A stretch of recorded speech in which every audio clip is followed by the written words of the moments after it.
श्री गणेशाय नमः। शांताकारं भुजगशयनं पद्मनाभं सुरेशं विश्वाधारं गगनसदृशं मेघवर्णं शुभांगं लक्ष्मीकान्तं कमलनयनं योगिभिर्ध्याननिगम्यं वन्दे विष्णुभवभयहरं सर्वलोकैकनाथं।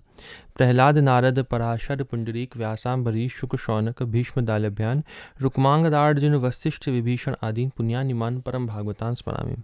शुरू करते हैं भक्तमाल का 78 छप्पे पढ़ेंगे, जिसमें हम लोग श्री दिवाकर जी के बारे में पढ़ेंगे। अज्ञान ध्वांत अंतहि करन द्वितीय दिवाकर अवतर्यो, उपदेशे नृपसिंह रहत नित आज्ञाकारी, पक्व वृक्ष ज्यो नाय संत पोषक उपकारी, बानी भोला राम सुहद सबहिन पर छाया, भक्त चरण रज जाची विशद राघो गुण गाया। करमचंद कश्यप सदन बहुरी आय मनो बपु धर्यो, अज्ञान ध्वांत अंतहि करन द्वितीय दिवाकर अवतर्यो। जीवों के हृदय के अज्ञान रूपी अंधकार को दूर करने के लिए श्री दिवाकर भक्त जी मानो दूसरे सूर्य के समान हुए। आपने बड़े बड़े रजोगुणी क्रूर प्रकृति के राजा महाराजाओं को उपदेश देकर भक्ति पथ पर आरूढ़ किया। वह सब सदा सर्वदा आपकी आज्ञा का पालन करने में तत्पर रहते थे। जिस प्रकार परिपक्व फलों के भार से वृक्ष नम्र हो जाते हैं, उसी प्रकार आप अपने सद्गुणों के कारण अत्यंत विनयशील थे। बड़े ही सद्भाव पूर्वक भगवत प्रसाद अन्न एवं उपदेशामृत से संतों का पालन पोषण करते थे तथा प्राणी मात्र के उपकार में तत्पर रहते थे। आप बात बात में भोला राम इस प्रकार का उच्चारण करते थे। सबके शुभ चिंतक व सुंदर हृदय वाले थे तथा सब पर कृपा रखते थे। भक्तों की चरण रज को ही अपना सर्वस्व समझकर उसी की कामना याचना करते थे। आपने आजीवन भगवान श्री रामचंद्र जी के परम उज्ज्वल गुणों का गान किया। आपके पिता श्री कर्मचंद जी मानो साक्षात प्रजापति श्री कश्यप जी थे। उनके घर मानो साक्षात सूर्य भगवान ही पुनः भक्त श्री दिवाकर जी के रूप में प्रकट हुए। विशेष चरित्र में लिखा है कि आपके पिता श्री कर्मचंद जी का चरित्र 36-37 में देखिए, ये हम लोग पढ़ ही चुके हैं। और आप श्री मद अग्रदेवाचार्य जी के कृपा पात्र थे। आपकी निष्ठा संत सेवा में बहुत थी। संत सेवा के लिए गूदड़ी को गिरवी रख दी। गिरवी ना छुड़ा पाने पर ठंडी में नींद नहीं आई। कीर्तन करते रहे। तब श्री राम जी ने इन्हें एक रजाई प्रदान की। स्वयं राम जी ने आकर इनको रजाई प्रदान की। कीर्तन करते रहे क्योंकि, लेकिन हुआ क्या, वणिक ने रजाई भी छुड़ा ली, वो रजाई भी ले ली। भगवान ने पुनः दूसरी रजाई दी। जब वणिक को पता चला तो भगवत कृपा विचार कर गुदड़ी एक एवं रजाई दोनों वापस कर दी एवं भक्त बन गया। संत सेवा के प्रताप से बहुत से इनके शिष्य हो गए, जिससे खूब संत सेवा होने लगी। दिवाकर जी का चरित्र जितना इसमें दिया था वो वहीं पे समाप्त होता है। हम लोग गोस्वामी श्री विट्ठलनाथ जी के बारे में पढ़ेंगे अब। विट्ठलनाथ ब्रज राज ज्यों लाल लड़ाए के सुख लियो, राग भोग नित विविध रहत परिचर्या तत्पर, सज्जा भूषण बसन रचित रचना अपने कर, वह गोकुल वह नंद सदन दीक्षित को सोहें, प्रगट विभो जहाँ घोष देखी सुरपति मन मोहे, बल्लभ सुत बल भजन के कलियुग में द्वापर कियो, विट्ठलनाथ ब्रजराज ज्यों लाल लड़ाए के सुख लियो। गोसाई श्री विट्ठलनाथ जी ने ब्रजेश्वर श्री नंद बाबा की ही तरह श्री बाल कृष्ण भगवान को वात्सल्य भाव से अत्यंत लाड़ प्यार करके परम सुख प्राप्त किया। आप नित्य प्रति श्री ठाकुर जी की सेवा में अनेक प्रकार के सामयिक पदों का गान एवं उत्तमोत्तम नैवेद्य संपूर्ण पूर्वक अष्टयाम सेवा में ही तल्लीन रहते थे। अष्टयाम किसको कहते हैं? याम कहते हैं 3 घंटे को, और 8 मतलब 8 गुना कर दो तो अष्टयाम क्या हुआ? अगर 8 को 3 से मल्टीप्लाई करें तो क्या आएगा? 24 आएगा। तो 24 घंटे का टाइम टेबल कि कैसे भगवत प्राप्ति में भागवत धर्म का कैसे पालन 24 घंटे में क्या क्या करना है, वो कहते हैं, उसको कहते हैं अष्टयाम। भगवत प्राप्ति के मार्ग पर चलते हुए जो टाइम टेबल है उसको अष्टयाम कहते हैं। ठीक है, तो उत्तमोत्तम नैवेद्य संपूर्ण पूर्वक अष्टयाम सेवा में ही तल्लीन रहते थे। अष्टयाम के अनुसार वह सेवा करते थे। आप अपने हाथ से ही श्री ठाकुर जी का वस्त्राभूषणों से श्रृंगार करते एवं शयन के लिए शैया सजाते थे, अर्थात समस्त सेवा स्वयं ही करते थे। द्वापर युग में श्री गोकुल एवं श्री नंद बाबा के महल की जो शोभा थी वही शोभा दाक्षिणात्य दक्षिण ब्राह्मण श्री विट्ठलनाथ जी के समय में भी श्री गोकुल एवं उनके भवन की थी। जिस प्रकार द्वापर युग में श्री गोकुल के गोपों का ऐश्वर्य देखकर देवराज इंद्र मोहित हो जाते थे, इसी प्रकार वैभव श्री विट्ठलनाथ जी के समय में भी श्री गोकुल में था। सारांश ये है कि श्रीमद् वल्लभाचार्य जी के पुत्र श्री विट्ठलनाथ जी ने भगवत भजन के बल से कलयुग में भी द्वापर कर दिया था। तो ये किसके पुत्र थे? वल्लभाचार्य जी के पुत्र थे। अब और कथा जो है वो हम लोग आगे पढ़ते हैं। पहले तो यहाँ लिखा था जो ब्रजराज जो सुख लियो दिया था ना, तो उसके लिए लिखा है श्री विट्ठलनाथ जी का श्री कृष्ण में श्री नंद बाबा की तरह वात्सल्य भाव था। भगवान से सभी लोग कोई ना कोई संबंध रखते हैं, लेकिन सच्चा संबंध उसी का समझना चाहिए जिसको श्री प्रभु स्वयं स्वीकार कर लें। एक बार दूध मिलाते समय श्री ठाकुर जी मिश्री को कभी कम कभी ज़्यादा मिलाने के लिए कहने लगे, तो श्री गोसाई ने ठाकुर जी के आगे अलग अलग दूध मिश्री को रख दिया और बोले, अपने आप मनपसंद मिश्री ले लीजिए। ठाकुर जी ने कहा, मुझे मिलाना भी नहीं आता है। संकुचित होकर श्री गोसाई जी के छाती से चिपट गए। एक बार शयन काल के समय शैया एवं बिछौना का पसंद नहीं आ रहा था। जो शैया और बिछौना जो बिछाते हैं, भगवान की शैया लगाते हैं, उसमें पहले बिछौना लगाते हैं और फिर तकिए लगाते हैं, फिर भगवान को शयन कराते हैं। ठीक है, तो एक बार क्या हुआ कि भाई भगवान को शैया और बिछौना पसंद नहीं आ रहा था, बार बार बदलते रहे। अंत में जब शयन करने लगे तो गोसाई जी का हाथ पकड़कर बोले, आप भी मेरे साथ सो जाइए, अकेले में नींद नहीं आती है, आपकी गोदी में सोने से नींद आती है। भगवान ने ऐसा कहा क्योंकि उनके अंदर वात्सल्य भाव था और वह भगवान ने स्वयं सिद्ध करके दिखाया, जैसा यहाँ लिखा था, स्वयं स्वीकार कर रहा उसको। एक बार एक बंदर को देखकर श्री ठाकुर जी डर गए। गोसाई जी मन में शंका करने लगे कि त्रेता में बड़े बड़े वानरों के साथ राक्षसों से कैसे युद्ध किया होगा। ठाकुर जी ने स्वप्न में कहा कि आप मुझसे माधुर्य वात्सल्य भाव रखिए अथवा ऐश्वर्य भाव ही रखिए, क्योंकि एक म्यान में दो तलवारें नहीं रह सकती।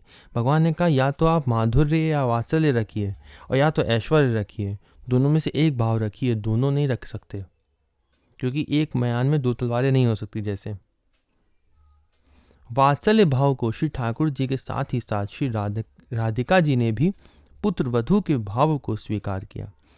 कैसे, उसके लिए एक कथा आगे दी हुई है।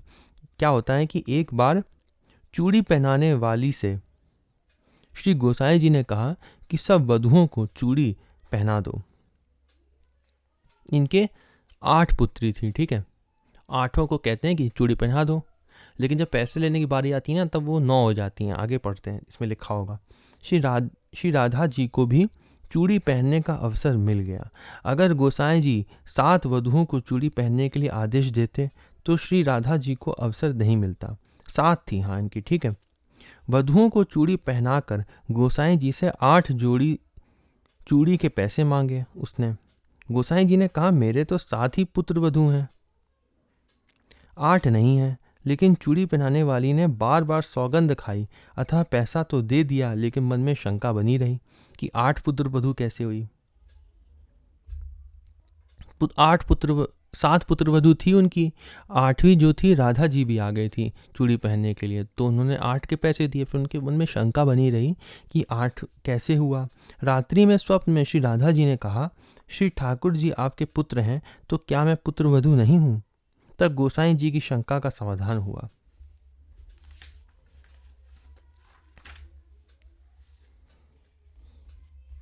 एक और दृष्टांत आगे दिया हुआ है, उसको पढ़ते हैं। लिखा है, श्री अयोध्या निवासी पंडित उमापति जी अपने को श्री वशिष्ठ जी के रूप में मानकर श्री राम को अपना शिष्य मानते थे। अपनी प्रसादी माला रोज पहनाते थे। लोगों के इतराज करने पर प्रसादी माला जब नहीं दी तो श्री राम जी ने दूसरी माला स्वीकार नहीं की, टूट कर गिर जाती थी। पुनः प्रसादी माला धारण कराने पर स्वीकार किया। श्री जानकी जी को पुत्र वधू मानते थे, अतः कनक भवन के पुजारी श्री किशोरी जी की तरफ पर्दा लगा देते थे। एक दिन पुजारियों को असावधानी से पर्दा नहीं लगा सका। एक दिन पुजारियों की असावधानी से पर्दा नहीं लग सका। फलस्वरूप मंदिर का श्री किशोरी जी की तरफ का दरवाजा स्वतः बंद हो गया एवं घूंघट मुख पर आ गया। अयोध्या के राजा श्री ददुआ महाराज ने पंडित उमापति जी से राज सदन का शिलान्यास कराने के लिए बुलाया एवं 1.25 लाख रुपये भेंट भी देने के लिए कहा, लेकिन पंडित जी ने कहा कि मैं यहाँ से आशीर्वाद दे सकता हूँ, वहाँ नहीं आ सकता क्योंकि मेरे शिष्य श्री राम लक्ष्मण हैं। एक दृष्टांत दिया हुआ था एक भक्त का। आगे जो यहाँ पे छप्पे में दिया हुआ है कि राग भोग नित्य विविध रहत परिचर्या तत्पर, जिसका हम लोग ने अर्थ पढ़ा था कि आप अपने हाथ से श्री ठाकुर जी का वस्त्राभूषण से श्रृंगार करते एवं शयन के लिए शैया सजाते थे। आप नित्य प्रति श्री ठाकुर जी की सेवा में अनेक प्रकार के सामयिक पदों का गान एवं उत्तमोत्तम नैवेद्य संपूर्ण समर्पण पूर्वक अष्टयाम सेवा में तल्लीन रहते थे। इसके लिए यहाँ पे लिखा है, श्री गोसाई जी स्वयं पद रचनाकार एवं गायक थे। इतने पर भी आपने श्री ठाकुर जी की अष्टयाम राग पद कीर्तन सेवा के लिए 8 कीर्तनियां नियुक्त कर दिए थे। कौन कौन थे वह? श्री सूरदास जी, श्री परमानंद दास जी, श्री कुंभन दास जी एवं श्री कृष्ण दास जी। ये 4 श्रीमद् वल्लभाचार्य महाप्रभु जी के कृपा पात्र थे तथा श्री गोविंद दास जी, श्री चतुर्भुज दास जी, श्री छीत स्वामी एवं नंद दास जी, ये 4 गोसाई जी के कृपा पात्र थे। इन्हें अष्टछाप की के महाकवि भी कहते थे इन 8 को, और उत्तमोत्तम नित्य नवीन भोग की व्यवस्था थी। एक बार भोग के शाक में कोई तृण घास दिखाई पड़ा। इन्हें बहुत मानसिक क्लेश हुआ कि हमारे रहते हुए परिचालक इतनी असावधानी करते हैं। इन्होंने संन्यास लेने की इच्छा व्यक्त किया। सभी लोग भूल पर दुख प्रकट कर रहे थे, लेकिन ये नहीं माने। श्री ठाकुर जी से अनुमति लेने गए तो श्री ठाकुर जी ने कहा कि मुझे भी काशाय वस्त्र लेते आइए, क्योंकि आपके बिना मैं यहाँ नहीं रह सकता हूँ। आप संन्यास लेंगे तो मैं भी संन्यास लूँगा, भगवान ने कहा। तब श्री विट्ठलनाथ गोसाई जी ने अपना निश्चय छोड़ा। कलयुग में द्वापर कियो, इसके लिए लिखा है तात्पर्य द्वापर में सेवा पूजा की प्रधानता है, तो ऐसी सेवा पूजा ये करते थे बिल्कुल नियम अनुसार। ध्यान प्रथम जुग मख विधि दूजे, द्वापर परितोषत प्रभु पूजे। आगे कुछ विशेष चरित्र है, उसको पढ़ेंगे। श्री गोसाई श्री विट्ठलनाथ जी भगवान श्री पंडरीनाथ जी के अवतार थे। तो किसके अवतार थे विट्ठलनाथ जी? पंडरीनाथ जी के अवतार थे, स्वयं भगवान ही थे। आप श्रीमद् वल्लभाचार्य जी के द्वितीय पुत्र थे। 2 पुत्र थे, उसमें से ये छोटे पुत्र थे, ठीक है।